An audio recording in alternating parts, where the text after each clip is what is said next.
Patut ke beli ni Mario Kart World dalam Nintendo Switch tu? Patutlah, aku tak tahulah.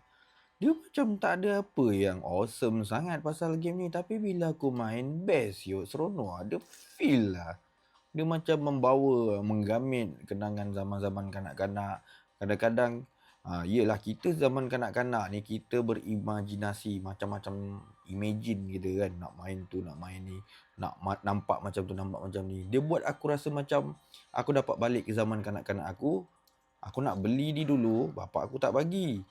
Nak beli PS, bapak aku marah. Nak beli PS tu apatah lagi, harga pun masa tu mahal. Susah betul. Padahal aku belajar pandai tu. Aku matematik, sains A je manja kan masa sekolah. Tapi still tak dapat. So sangat puas hati guys. Aku tak tahulah, rasa macam nak live aja. Aku nak live dekat itu, aku nak main game-game yang berkaitan dengan racing, pattern-pattern macam Mario Kart ni. Tak kira lah Mario ke, atau Sonic Racing ke, atau Crash Racing Team ke. Nanti aku akan dapatkan juga game-game racing ni. Very enjoyable. Dia macam dia bagi kepuasan untuk imajinasi kita yang kadang-kadang kita terfikir.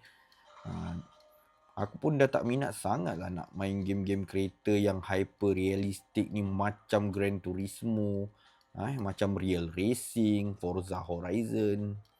Best say. Tapi mahal juga game ni. Macam siapa yang suka Mario Kart World? Komen-komen.